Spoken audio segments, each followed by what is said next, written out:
Okay, so one of the major topics of tabla, besides how awesome of an instrument it is how to tune one of them. It is a difficult process, but I hope to shed a little light on this subject with this video. One of the beginning steps, and something I think everybody should understand if you're going to play tabla, is that you're always going to have this same pattern when you go to tune a tabla. And I believe this holds true for all drums. But this picture kind of illustrates what will be happening if your tabla is out of tune, no matter how bad out of tune it is.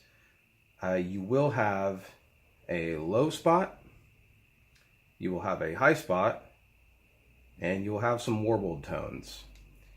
And one thing to know right away is that wherever your low spot is, exactly 180 degrees or opposite is your same low spot. Same holds true for high and the warbles. And we're going to use that to our advantage to tune efficiently and quickly and use the least amount of strokes possible.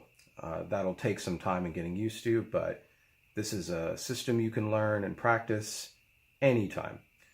So the first thing we'll do is we're just going to strike the tabla. So I picked a tabla here that it's not terribly out of tune. It can absolutely use some tuning. Your tabla may look different than this. Chances are they all have a head that's going to resemble what we're doing here. First thing, play a tone. And listen carefully. To me, that sounded pretty straight. I didn't hear a bunch of warbling. So chances are we're in the low or the high. Since we heard a straight tone right here, notice your finger when you play strikes on an angle, so it's not going to be right in front of me, it's over here. So this same tone will be played over here. Should hear the same tone. All we're going to do is rotate this 90 degrees. Okay, so right here, 90 degrees is about like that if I'm going to play. So we'll strike about here.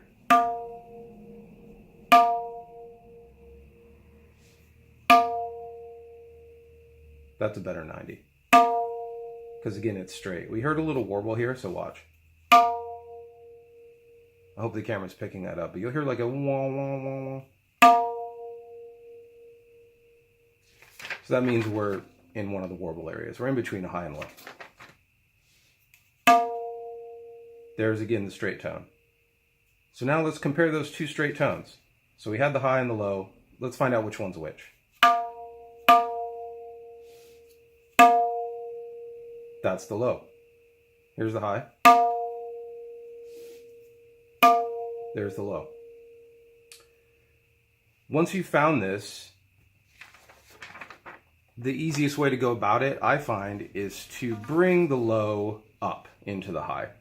I feel like the downward strike of the hammer is more natural.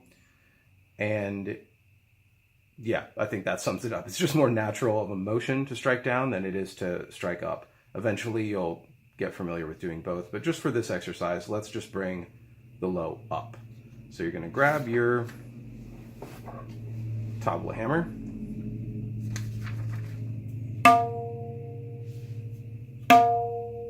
Again, here's our high. There's our low. And we're going to give it a hammer strike.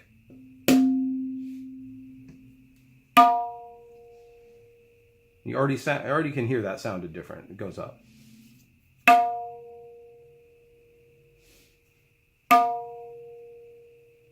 And well, looks like I lucked out and we're basically in tune.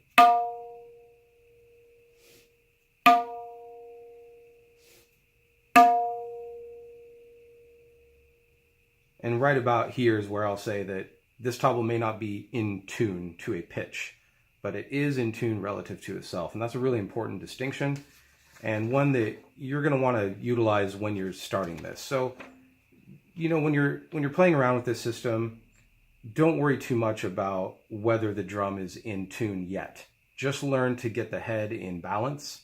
Some people will refer to balance as the way the blocks look here. So if these blocks are out away from dead center, they'll say, oh, that drum's not balanced. Or if the head is really wonky, they'll say that's not imbalanced or in tune. Sometimes you'll hear the words in tune and imbalance used, in place of each other.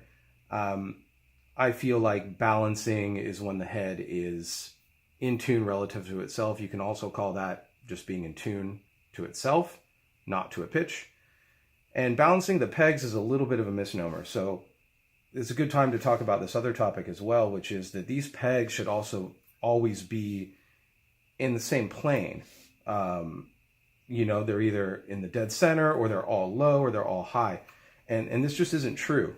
The reason for that is these heads, they'll all stretch differently. But you'll almost always have this tendency, again, to have a high spot and a low spot in a warble. So all the heads they're gonna want to move in this direction. You'll find over time which is your low spot on your tabla.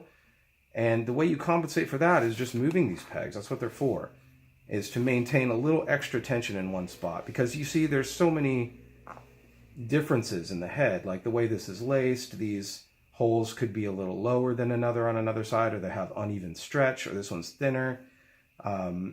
This is a different type of strap. You might have leather straps on yours, and a leather ring on the bottom. We use a stainless steel ring and strap that doesn't stretch. But there's all these stretching elements. So one part of your drum might stretch more unevenly than another. They almost certainly all do. So if you find that spot that's lower, you're just going to want to add tension. And the way you can do that is just, some people will hammer their pegs. I finish my shell, so I don't like to do that.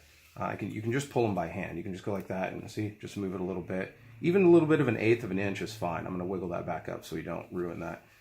But you can move it. And again, the important thing, do it on both sides.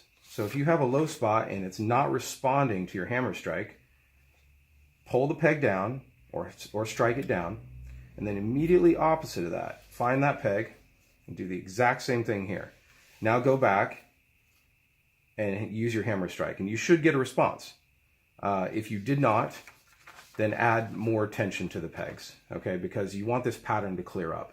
Sometimes it's a little more pronounced than another, and I'll probably do another segment where we tune a really out of tune drum. This one only took one strike. Chances are it's not going to be that simple. So we'll review that. I hope this helps, and look forward to bringing this topic up in another setting.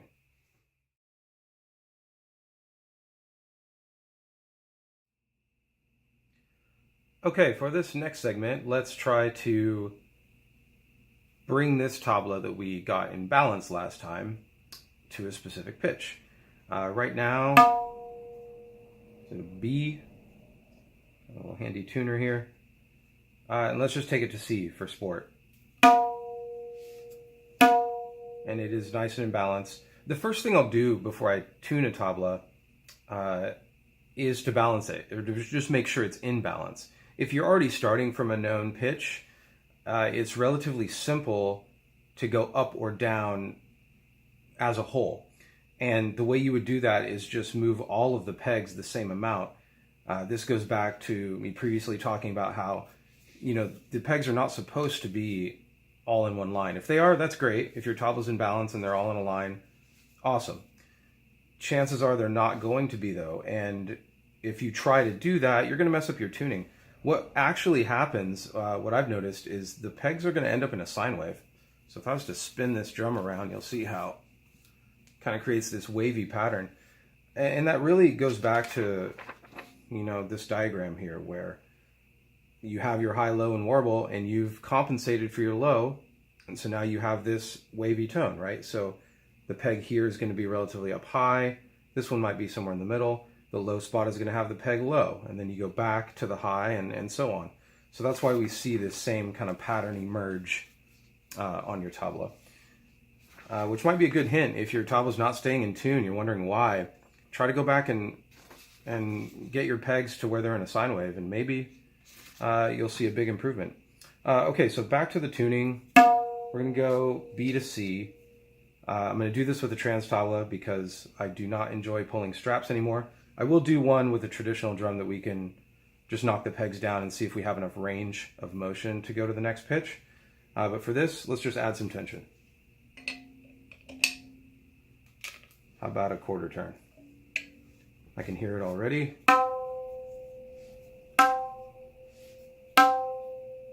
Pretty close. And so now we're going to have to go and balance again since we just added tension. The drum is not going to want to stay in tune when you do that. There's going to be a little bit of an adjustment that needs to be made. And that's because you just added tension, but the tension didn't translate directly to the head. You have this angle that the tension has to cross to get to the plane of the drum, and that gets trapped on the edge of the wood shell. So there's all this trapped tension we just added that hasn't really resolved yet. And we can do that with hammer strikes. So if I can find my hammer.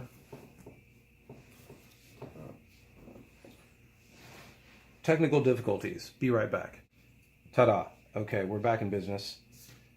And we close to C. Okay, so let's do this. Let's do the exercise again. For now, you're familiar with the diagram. I'll spare bringing it up every time. So we just want to find a straight tone. Hear a warble there. There. That's a straight tone. So now 90 degrees from there. There's our low. Low. So let's give that a strike.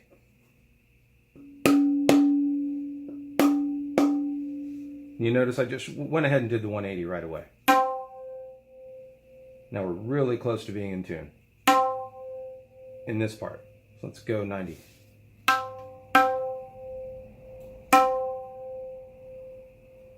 And you see how on the sense meter here, so we got the head very close to imbalance already with just that one strike. So now it's just, the whole thing is just a little bit flat of C. So you can try doing this now.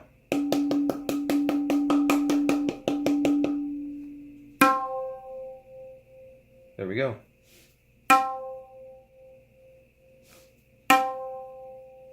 That's nice.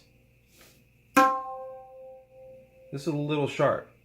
So now here's where you do your hammer strike, right? We saw that when I went all the way around, the drum responded. If you're getting response when you use your hammer, then your pegs are nicely where they are. If you can go up or down and the drum responds to your hammer strike, you have a very good tension set where you are. So this is just a little sharp.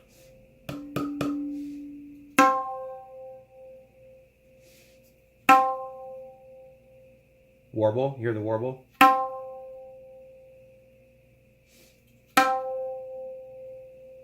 This is our nice tone. This one's in C. So we know this, the culprit is over here. It's this low tone.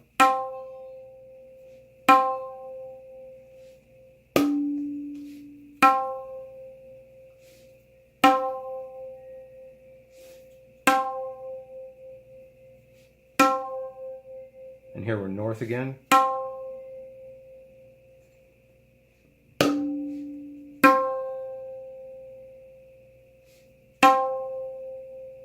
Warble. Sounds a little low. There we go.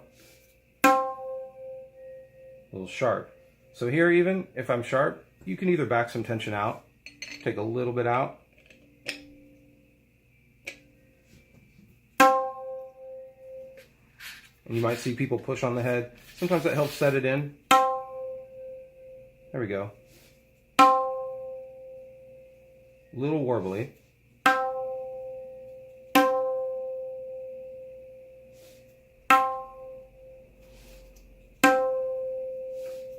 High. Low. Strike. Strike.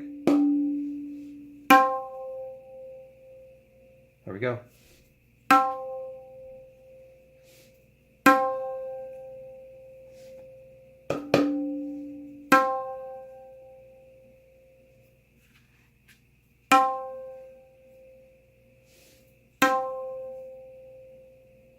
And we're at C.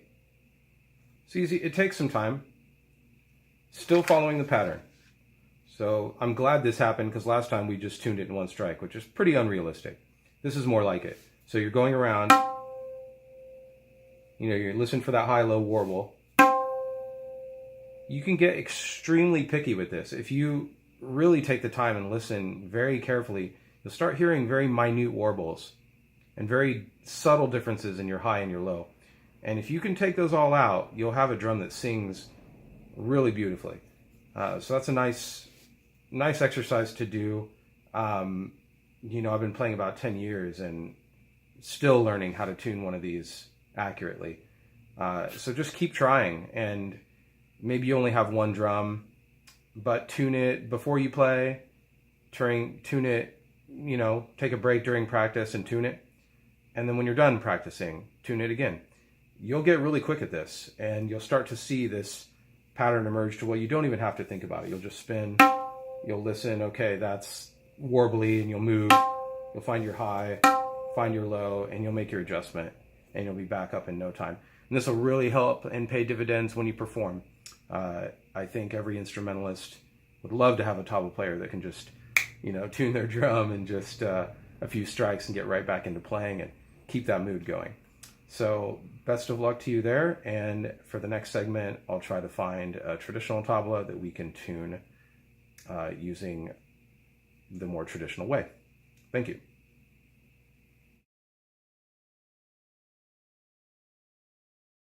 Okay, here we have a traditional tabla, and what I mean by traditional tabla is no gizmos on the bottom, leather strap, leather bass ring.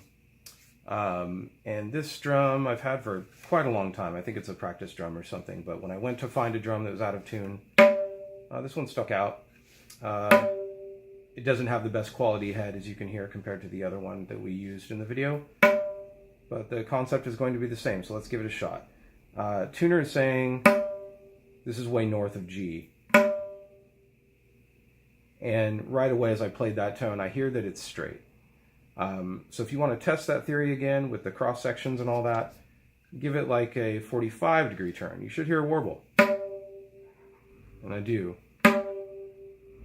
There it is. Now if we keep going another 45, you should hear a different straight tone.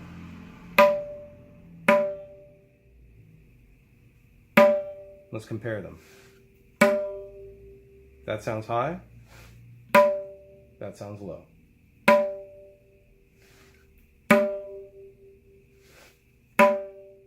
So now let's bring the low into the high, or take a look. So now that we see the problem, let's take a look at the peg situation. Right away, I noticed this peg is almost all the way down, which leads me to believe this is going to be a difficult task. And this is part of the reason you will try to balance the head first, or find the low and the high spot first, because maybe you'll understand that the pitch you're trying to get to won't happen unless you put another strap over the peg now, unless you have a tuning mechanism. If you do, then just add tension. If you don't, you're going to have to bring these straps over the peg on each one to get to that next pitch. Like let's say, you know, this is near a G. If you're trying to get to A or something, you're going to have to move straps over pegs, because you can't reach it by hammering pegs down. There's no more room, no more distance to go. But let's see if we can get this to G just with strikes, because maybe the other side, let's see, what's the other side looking like? Okay, we have room over here. So that 180 thing, so this peg is almost at the bottom of its travel. This one has some room to go, so I think if we hammer this one down, we should be able to add enough tension to get us up to G.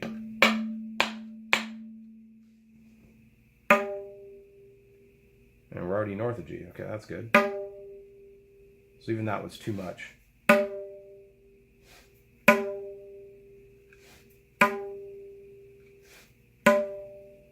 It feels like I warmed it up just holding it.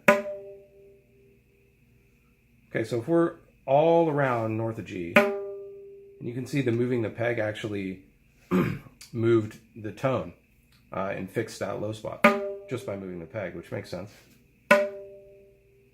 Okay, so now we're globally north of G. In other words, every point on the drum is sharp. Easiest way to correct that, move all these pegs up just a tad. And I mean, you'll have to develop a feel for that, but I moved that one about 1/8 of an inch. I'm gonna do the same here. And we started where this braid is, just note that. So move them up, move them up. Doesn't take much. I wouldn't be surprised if we're totally flat. Okay, here, we're back to the start. Ooh, we're close. Since we relieved some tension, it kind of helps to just bonk the head a little bit, globally. There we go.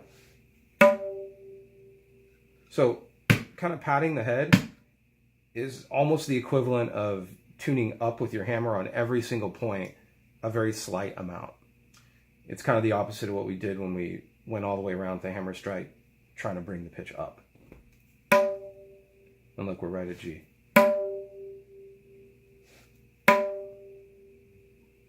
This is a little sharp. So this is our low over here. And our low is just a little flat. So this is good. Let's strike.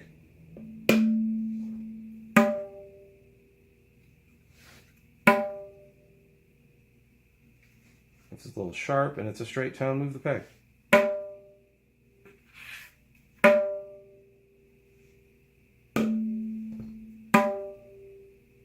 little more. Too much. And normally what you would do is you'd play at the same time.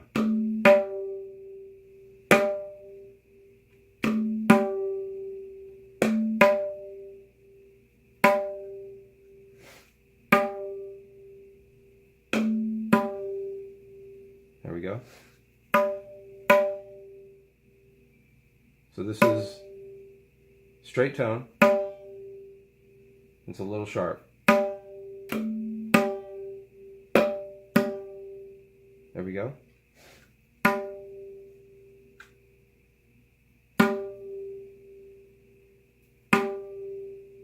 I hear a little warble, so we're not right on it. Straight tone. This is our high. This is our low, but our low is right in G, so we're just high. Right here.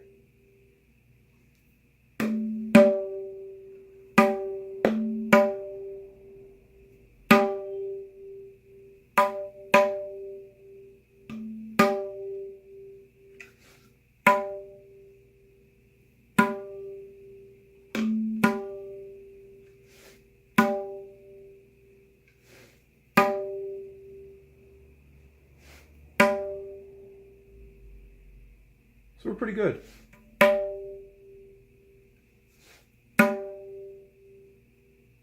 Pretty good. Again, you can get really picky with this if you want.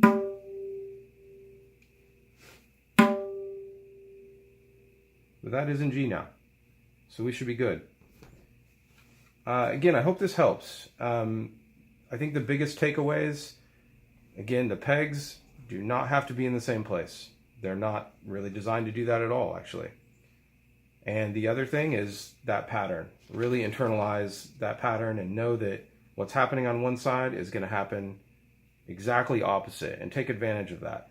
I suppose if you really think about it, you could tune your drum without ever moving more than 90 degrees if you really get good at it. Unrealistic, not needed, because you kind of want to keep everything even and go around the drum and make sure everything's okay.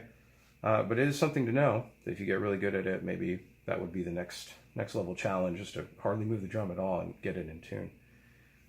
So again, hope it helps, and look forward to bringing up another topic with you guys.